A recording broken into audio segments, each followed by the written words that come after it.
आज फल को लेकर के अपनी सहेली के पास में गई। आज अनेकों विचार करने के बाद में दोनों सहेलियों ने संत का वचन झूठा है या सच्चा, आज दोनों सहेलियों ने मिलकर के वो फल गाय को खिला दिया। और धुंधली की सहेली ने कहा कि 10वां गर्भ धारण किए हैं। आज गर्भ धारण करने के बाद में आपके पति तो बड़े ही सीधे साधे, वो तो कुछ जानते ही नहीं। 10वां गर्भ मैंने धारण किया है तो मैं अपना संतान में आपको दे दूं। जितना फल आए हुए दिन हुए उतने ही गर्भ धारण किए हुए मेरे भी उतने ही दिन हुए। आज दोनों सहेली ने विचार करने के बाद में आज गाय को वो फल खिला दिया। इधर फल खिलाने के बाद में आज गैया गर्भ को धारण करती है। 9 महीने का गर्भ धारण करती है गैया और 9 महीने का गर्भ धारण करती है मैया। गैया मैया में कोई फर्क नहीं होता है। जो आज गैया की दशा है वही आज घर घर मैयाओं की दशा है। गैया और मैया में कोई फर्क नहीं होता है। आज धीरे धीरे 9 मास पूर्ण होते हैं। 9 मास पूर्ण होने के बाद में आज गैया ने सुंदर पुत्र को जन्म दिया, जिसका पूरा शरीर है मनुष्य जैसा और कान है सिर्फ गाय जैसे। इधर धुंधली की सहेली ने एक पुत्र को जन्म दिया है। जन्म देने के बाद में धुंधली की सहेली आज धुंधली को अपना पुत्र दे जाती है। आज पंडित जी के खुशी का ठिकाना नहीं रहा, क्योंकि घर में एक नहीं 2-2 संतानों की प्राप्ति हुई। गैया से भी पुत्र पैदा हुआ है और धुंधली से भी पुत्र पैदा हुआ है। आज आत्मदेव ने सोचा कि धुंधली ने पुत्र को जन्म दिया है तो मेरा नाम है आत्मदेव, मैं अपने पुत्र का नाम रखूंगा परमात्मा देव। बड़ी सुंदर विचार है आत्मदेव के, लेकिन उनकी भार्या उनके ठीक विपरीत चलती है। धुंधली चढ़ चढ़ा करके बोली 9 महीने गर्भ में मैंने रखा है, 9 महीने तकलीफ मैंने झेली है, तो मेरा नाम है धुंधली, तो मैं अपने पुत्र का नाम रखूंगी धुंधकारी। आज आत्मदेव अपनी पत्नी की बात को सुनकर के चुप हो जाते हैं, क्योंकि धर्म पत्नी के आगे पतिदेव की कम चलती है। धर्म पत्नी के आगे पतिदेवों की कम चलती है। आज धुंधली के पुत्र का नाम धुंधकारी रखा है और गैया से जिस पुत्र ने जन्म दिया है ऋषियों को बुला करके, पंडितों को बुला करके आज आत्मदेव ने नाम पर संस्कार करवाया है। उस पुत्र का नाम गोकर्ण रखा है। बड़ी गोकर्ण भगवान की। आज गोकर्ण थोड़े बड़े होते, इधर धुंधकारी भी थोड़ा बड़ा होता है और जैसा नाम होगा वैसा तो होना ही है। आज गोकर्ण थोड़े बड़े होते हैं, बड़े होने के बाद में सुबह उठने के बाद में ब्रह्म मुहूर्त में उठते हैं। सुबह अपना जितना भी टाइम होता है भजन पूजन में लगा देते हैं। और धुंधकारी का कर्म है कि सुबह उठते ही वेश्या के साथ भी संगति करनी, मांस भक्षण करना और मदिरा का पान करना। मदिरा कितने भैया जानते हैं मदिरा किसे कहते हैं? वे मुझे कैमरा वाले भैया भी जानते हैं। पीछे हमारे भैया बैठे, आप जानते हो मदिरा किसे कहते हैं? मैं जानता हूँ, कुंडोल के बगल गांव हो मदिरा। मदिरा कहते हैं शराब को। धुंधकारी वेश्याओं के साथ में संगत करने लगा, मांस खाने लगा, मदिरा का पान करने लगा और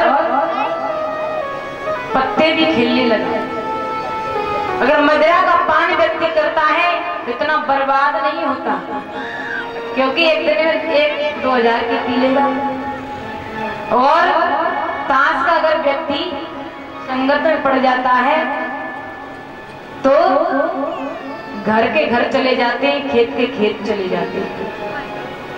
आज धुंधकारी की दिन प्रतिदिन प्रवृत्तियां बढ़ती जा रही, दुष्ट प्रवृत्तियों में धुंधकारी बढ़ता जा रहा है। आज धुंधकारी इतना नीच हो जाता है कि घर से सामान चोरी करके ले जाने लगे, जुआ खेल रहा है, बेश्या के साथ में संगत कर रहा है, मांस भक्षण कर रहा है, मदिरा का पान कर रहा है। आज करने के बाद में जैसे ही धुंधकारी से आत्मदेव ने मना किया, बेटा तू ये क्या कर रहा है? कहते हैं महाराज, अकेला जो पुत्र होता है उसके बिगड़ने के आसार ज्यादा होते हैं। अकेला जो पुत्र होता है उसके बिगड़ने के आसार ज्यादा होते हैं। आज आत्मदेव अपने पुत्र धुंधकारी को रोक रहे हैं, लेकिन धुंधली कह रही है अकेला है, बड़ा हो जाएगा तब समझ लो, तब अपने आप सही हो जाएगा। कहने का भाव, अगर पिता डांट रहे हैं, माता रोक रही है, तो बिगड़ने के आसार तो वैसे भी होंगे। और माता डांट रही है संतान को, पिता रोक रहे हैं, तो बिगड़ने के आसार तो होंगे ही होंगे। और डांट पड़ रही है अपनी संतान को, सभी डांटते हैं और डांटना भी चाहिए। आज आत्मदेव तो डांट रहे हैं, लेकिन धुंधली कह रही बड़ा हो जाएगा तब सुधर जाएगा, लेकिन धुंधकारी सुधरा नहीं। आज आत्मदेव ने सोचा दिन प्रतिदिन धुंधकारी नीच होता जा रहा है। आज आत्मदेव ने घर का त्याग कर दिया, वो कड़वी घर को त्याग करके चले जाते हैं। आज सिर्फ धुंधली देवी रह जाती है। एक बार फिर धुंधकारी आया और कहा मैया से, भैया ये बता सोना चांदी कहाँ रखा, सब हमें दे दे। मैया ने कहा कुछ नहीं, जो था वो तू ले गई।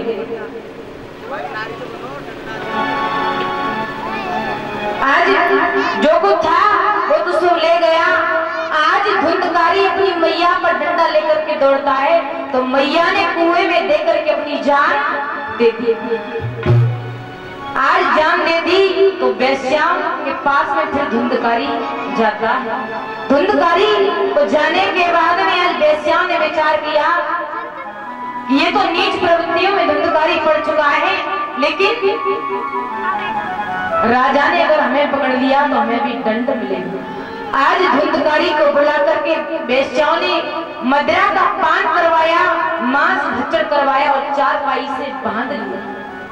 चारपाई से बांधने के बाद में बेश्या ने जलते हुए अंगार धुंधकारी के मुखार बिंद में डाल दिए और जलते हुए अंगार धुंधकारी के मुख में डाले हैं।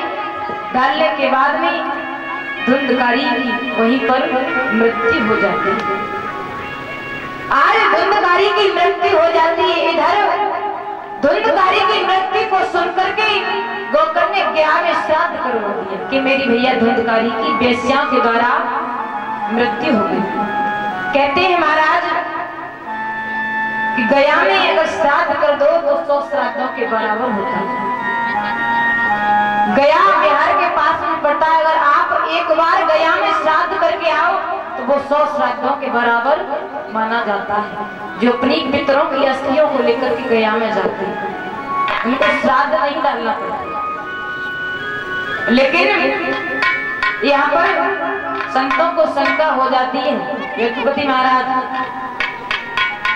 यहाँ पर संतों को शंका हो जाती है। गोकर्ण ने अपने भैया धुंधकारी की मुक्ति के लिए गया में श्राद्ध करवाया, लेकिन धुंधकारी को मुक्ति नहीं मिली। क्यों नहीं मिली मालूम है? किसी को मालूम है? जरा हाथ ऊंचा करें, मालूम हो तो। अब यज्ञपति महाराज को नहीं मालूम तो फिर किसे मालूम होगा?